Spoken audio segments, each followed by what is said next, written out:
صحیح بخاری کی حدیث مبارکہ آقا کریم صلی اللہ علیہ وآلہ وسلم نے ارشاد فرمایا جب بندہ اللہ کا تنہائی میں ذکر کرتا ہے اور وہ رب ہو کے بندے کا تنہائی میں ذکر کر رہا ہوتا ہے، یاد کرتا ہے بندے کو، اس کا مرتبہ اس کا مقام فرشتوں میں بلند کرتا ہے.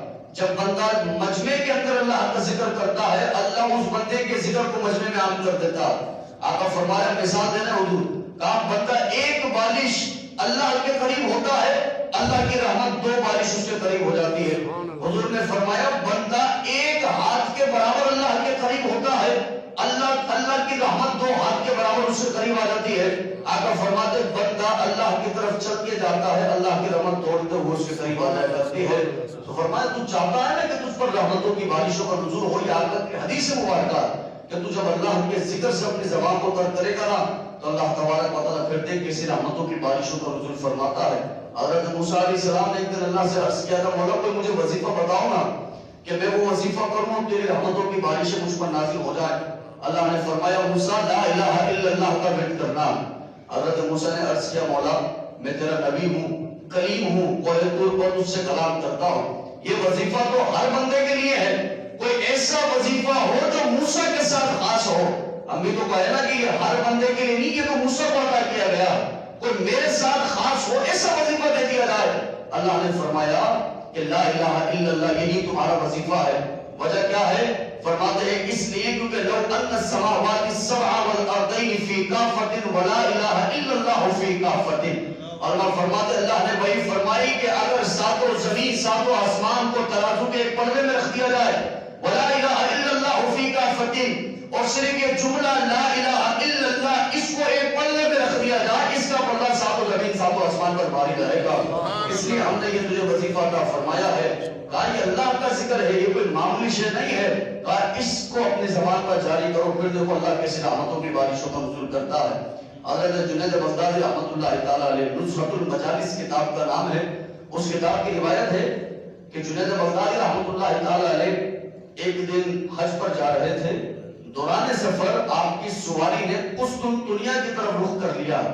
یہ قسطنطنیہ گڑھ ہے کافروں کا عیسائیوں کا کہ جو عیسائی بھی رہا کرتے ہیں کچھ یہودیوں کے بھی وہاں پر معاملات ہیں دیگر لوگوں کے بھی معاملات ہیں. لیکن قسطنطنیہ کی جب سواری نے رخ کر لیا ہے آپ چاہ رہے ہیں کہ وہ مکے کی طرف جائے لیکن جنید بغدادی کی سواری قسطنطنیہ کی طرف پڑ گئی تو سارا قافلہ آپ کے پیچھے ہے وہ بھی پکڑ گیا. آپ جب قسطنطنیہ شہر میں پہنچے تو دیکھا بادشاہ کے در کے باہر بہت رش جمع ہے.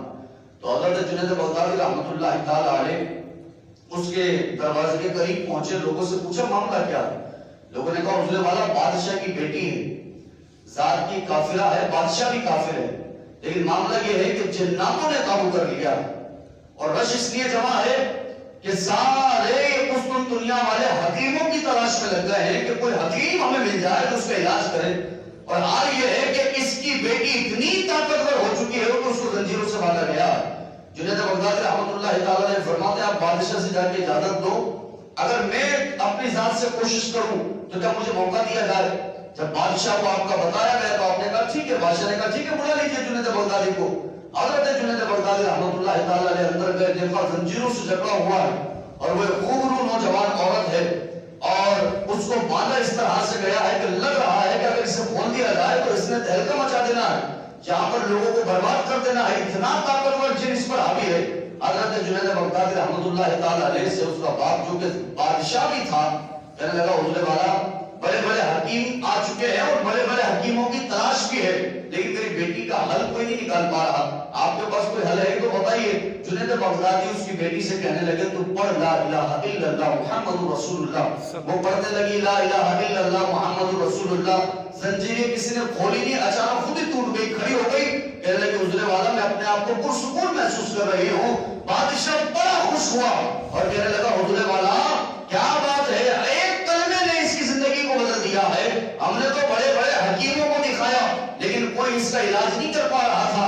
آپ نے اسے کیا جادو کر دیا ہے. جنید بغدادی رحمۃ اللہ تعالی علیہ نے فرمایا کہ میں نے اپنے رب کا نام اس کی زبان پر جاری کر دیا ہے جس کی بدولت اللہ نے اس کو جنات کے شر سے بچا لیا ہے. بادشاہ خوش ہو کر داد دینے لگا.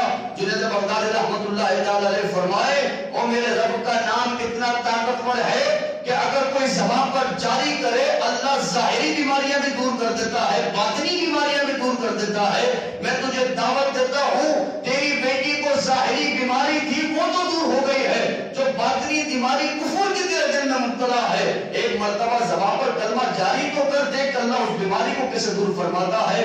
وہ کلمہ طیبہ پڑھتا ہے، اسے دیکھ کر ساری قوم کہتی ہے لا الہ الا اللہ محمد رسول اللہ صلی اللہ علیہ وآلہ وسلم.